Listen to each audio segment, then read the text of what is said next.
Viewers, हम कर रहे हैं कक्षा 9वीं की गणित प्रश्न बैंक में से महत्वपूर्ण प्रश्न हम कर रहे हैं अध्याय 9 के, और इसका पार्ट 1 हम बना चुके हैं। यदि आपने नहीं देखा हो तो चैनल पर देख लीजिए, जिससे कि आपको पार्ट 2 अच्छे से समझ में आ जाए। तो पार्ट 2 में आज हम कर रहे हैं प्रश्न नंबर 7वां, और प्रश्न है यदि ई एफ जी और एच क्रमशः समांतर चतुर्भुज एबीसीडी की भुजाओं के मध्य बिंदु है, तो दर्शाइए कि area E F G H, A R मतलब यहाँ एरिया से है, ई एफ जी एच का एरिया बराबर होगा 1/2 एरिया एबीसीडी। मतलब जो ई एफ जी एच का एरिया है और एबीसीडी जो चतुर्भुज है उसका जो एरिया होगा वो इसका आधा होगा। तो यहाँ हमें ये बताना है, तो यहाँ एक समांतर चतुर्भुज एबीसीडी हमें बनाना पड़ेगा और उसकी भुजाओं के मध्य बिंदु हो जाएंगे ई एफ जी एच। तो हम सबसे पहले चित्र बना लेते हैं। हमने एक चतुर्भुज बना लिया है, इसे हम नाम दे देंगे ए बी सी डी।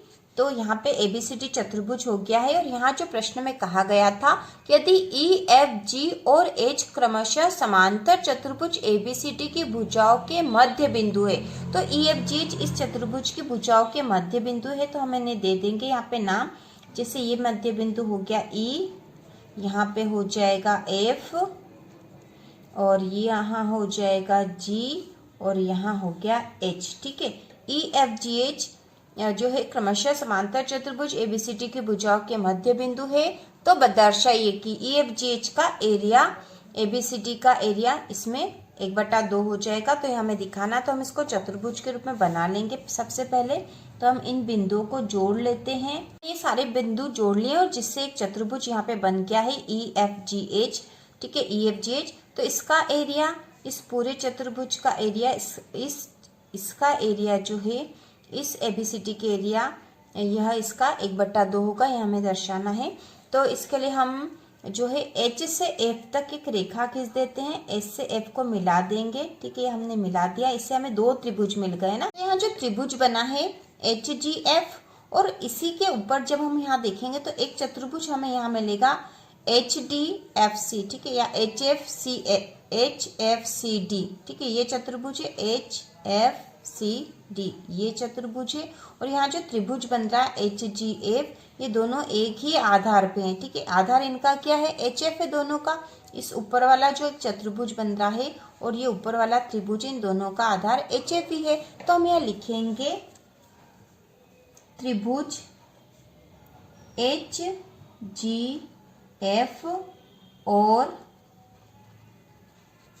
समांतर चतुर्भुज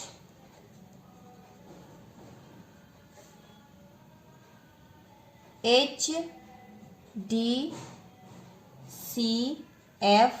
ठीक है, समांतर चतुर्भुज एच डी सी एफ एक ही आधार पर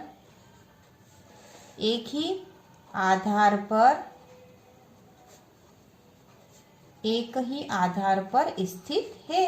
ठीक है, दोनों एक ही आधार पर स्थित है। ठीक है, ये समांतर चतुर्भुज, क्योंकि ये समांतर चतुर्भुज ही था, एबीसीडी एक समांतर चतुर्भुज हमें प्रश्न में दे रखा था और उसी को हमने आधा करा है, इसलिए यह भी समांतर चतुर्भुज है। तो हमने लिख दिया कि त्रिभुज जो है एच जी एफ और चतुर्भुज एच डी सी एफ एक ही आधार पर स्थित है, और एक ही आधार पर तो स्थित है, और एच एफ और डी सी के बीच स्थित है। ठीक है, एच एफ और डी सी जो भुजाएं इनके बीच स्थित है यह, इसलिए त्रिभुज एच जी एफ का क्षेत्रफल, ठीक है, त्रिभुज एच जी एफ का क्षेत्रफल, तो हमें पता है कि त्रिभुज का क्षेत्रफल क्या होता है। त्रिभुज का क्षेत्रफल होता है 1/2 आधार गुणा ऊंचाई। ठीक है, आधार गुणा ऊंचाई होता है। त्रिभुज का क्षेत्रफल 1/2 आधार गुणित ऊंचाई होता है। और हमें पता है कि चतुर्भुज का क्षेत्रफल क्या होता है, तो चतुर्भुज का क्षेत्रफल होता है आधार गुणित ऊंचाई। ठीक है, चतुर्भुज का क्षेत्रफल क्या होता है, आधार गुणित ऊंचाई। तो हम यहाँ आधार गुणित ऊंचाई के स्थान पर चतुर्भुज का क्षेत्रफल लिख सकते हैं, क्योंकि चतुर्भुज का क्षेत्रफल भी आधार गुणित ऊंचाई होता है। और यहाँ जो चतुर्भुज है, जो त्रिभुज एच जी एफ के साथ ही जो स्थित हो रहा चतुर्भुज है HFCD, ठीक है, HFCD चतुर्भुज है। तो हम यहाँ पे लिख देंगे HFCD या HDCF भी बोल सकते हैं, कहीं से भी हम नाम लिख सकते हैं इसका, HFCD लिख सकते हैं या HDCF लिख सकते हैं। तो हमने HDCF लिखा तो हम यही लिखेंगे, त्रिभुज HGF का क्षेत्रफल बराबर 1/2। और यहाँ जो चतुर्भुज बन रहा है वह कौन सा है, तो यहाँ जो चतुर्भुज बन रहा है वह है HFCD। तो हम यहाँ पे लिख देंगे 1/2, ठीक है। आधार गुणित ऊंचाई के स्थान पर हमने लिख दिया है HDFC का क्षेत्रफल, क्योंकि चतुर्भुज का क्षेत्रफल होता है आधार गुणित ऊंचाई, तो हमने उसके स्थान पर चतुर्भुज का क्षेत्रफल लिख दिया है। अब इसको हम दे देंगे समीकरण 1 नाम, ठीक है, समीकरण 1 नाम दे दिया है। अब हम लिखेंगे इसी प्रकार अब अगला जो त्रिभुज हो रहा है, ठीक है, इसी प्रकार अब त्रिभुज बन रहा है। अब नीचे वाला त्रिभुज, ऊपर वाले त्रिभुज को अभी हमने करा था, अब नीचे वाला त्रिभुज करेंगे। तो त्रिभुज HEF, ठीक है, त्रिभुज HEF ये वाला त्रिभुज, और इसके साथ जो चतुर्भुज बन रहा वह है ABFH जो चतुर्भुज बन रहा है, इन दोनों का आधार यदि हम HF मान लेते हैं, आधार HF मान लेंगे तो इनकी ऊंचाई भी बराबर ही होगी। तो हम यह लिखेंगे इसी प्रकार त्रिभुज HEF का क्षेत्रफल बराबर 1/2 आधार गुणा ऊंचाई, ठीक है। आधार गुणित ऊंचाई के स्थान पर हम लिख सकते हैं चतुर्भुज का क्षेत्रफल, क्योंकि चतुर्भुज का क्षेत्रफल होता है आधार गुणित ऊंचाई। तो हम यहाँ लिखेंगे त्रिभुज HEF का क्षेत्रफल बराबर 1/2 आधार गुणित ऊंचाई के स्थान पर चतुर्भुज ABFH का क्षेत्रफल लिख देंगे हम, ठीक है, ABFH का क्षेत्रफल इसके स्थान पर लिख दिया। अब इसको हमने नाम दिया समीकरण 2 नाम दे देंगे। अब हम लिखेंगे समीकरण 1 व 2 को जोड़ने पर, तो समीकरण 1 व 2 को जोड़ने पर, दोनों समीकरणों को यदि हम जोड़ते हैं तो देखो यहाँ पे जो त्रिभुज समीकरण 1 में क्या है, त्रिभुज HGF है, तो त्रिभुज HGF और समीकरण 2 में है त्रिभुज HEF, मतलब ये इतना त्रिभुज और ये नीचे इतना त्रिभुज है, तो ये दोनों जब त्रिभुज मिल जाएंगे तो यहाँ एक चतुर्भुज बन रहा है, ठीक है। तो हम इसी आधार पर इसको सॉल्व कर लेंगे। और उसी प्रकार जो चतुर्भुज हमने पहले समीकरण में जो चतुर्भुज था वह था HFCD, और दूसरे समीकरण में चतुर्भुज है ABFH, यदि इन दोनों को मिला देंगे तो पूरा जो चतुर्भुज ABCD बन जाएगा। तो इसी के आधार पर हम इसको हल करेंगे। इन दोनों को जब जोड़ेंगे तो बराबर के इधर वाला मान इधर रखेंगे और बराबर के इधर वाला मान इधर ही रखेंगे।